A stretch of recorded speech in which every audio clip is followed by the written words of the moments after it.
नमस्कार दोस्तों, मैं रश्मि स्वागत करती हूँ आप सभी का ऑल इन वन विद रश्मि में। सबसे पहले मेरे सभी दोस्तों को हरतालिका व्रत की बहुत बहुत हार्दिक शुभकामनाएं। दोस्तों, मान्यता है कि इस व्रत को रखने से भगवान शंकर जी और माता पार्वती के कृपा से अखंड सौभाग्य का आशीर्वाद प्राप्त होता है। इसलिए सभी महिलाएं और कुंवारी लड़कियां इस व्रत को पूरी विधि विधान के साथ करती है। तो आज मैंने भी ये व्रत रखा है और बहुत ही सरल पूजा पाठ और सरल विधि से हरतालिका व्रत की पूजा की है। तो किस तरीके से मैंने आज की पूजा की है, चलिए देखते हैं। पहले हम पूजा करने के लिए किन किन साहित्य सामग्री की आवश्यकता होती है उसे देख लेंगे। एक चौरंग पर मैंने स्वच्छ लाल कपड़े को बिछा दिया है, उसके ऊपर गेहूं की रास रखी है जहाँ पर रेती की पिंड को स्थापित किया जाएगा और उसके बाजू में कलश को रखा जाएगा। शंकर पार्वती की एक फोटो फ्रेम है जिसे मैंने रखा है और उसके सामने एक पिंड है। चौरंग को आम के पत्तों से और केलों के पत्तों से सुसज्जित किया हुआ है। उसके बाद सामने एक पाटे पर मैंने एक थाली में पूरा ओटी का सामान या सुहागन का सामान जिसे कहा जाता है उसे रखा है। और आरती और कथा पढ़ने के लिए हमें किताब की आवश्यकता होती है। उसके बाद में आरती की थाली रखी हुई है। एक टोकरी में सभी 5 प्रकार के फलों को रखा है और उसके सामने पंचमेवा का भोग लगाया हुआ है। 16 प्रकार के 16 पत्तों को अर्पित किया जाता है। तो यहाँ पूरे 16 प्रकार के पत्तों को मैंने रखा है और एक प्लेट में सभी फूल मालाओं को रखा हुआ है। पूजा की शुरुआत हम गणपति के स्नान से करेंगे। सबसे पहले गणपति जी को हम पंचामृत से नहला देंगे।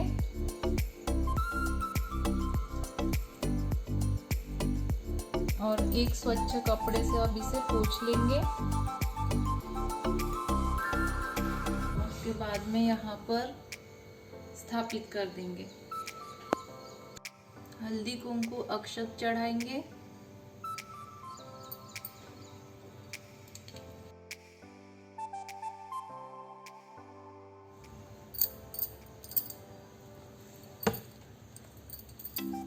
रेती की पिंड निकालने के लिए हम सभी सहेलियां हमारे सोसाइटी के बगीचे में गए और वहीं हमने रेती की पिंड निकालकर पूजा स्थान पर घर में स्थापित की। रेती की पिंड को स्थापित करेंगे। कलश स्थापित करेंगे। कलश को हम कुंकु से सुसज्जित करेंगे।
ओम नमः शिवाय।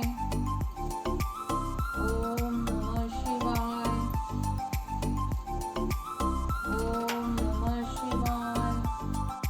पिंड को फल और फूलों की 16 प्रकार की 16 पत्तियां अर्पित की जाती है। हल्दी से शंकर भगवान की पिंड को बनाया जाता है, तो इसे ही अब बनाऊंगी मैं।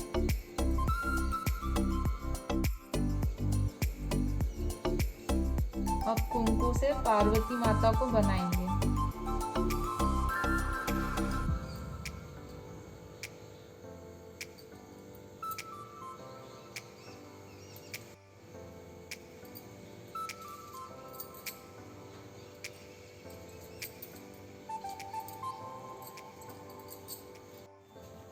हरतालिका व्रत की कथा प्रारंभ करेंगे।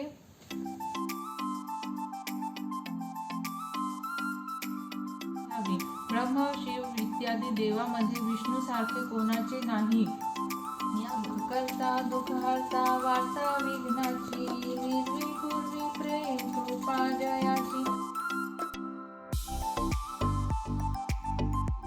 हरतालिका व्रत के दूसरे दिन हम सभी सहेलियां विसर्जन के लिए नदी पर गए और वहां पर पूरे विधि विधान से पूजा आरती करके गौरी विसर्जन किया।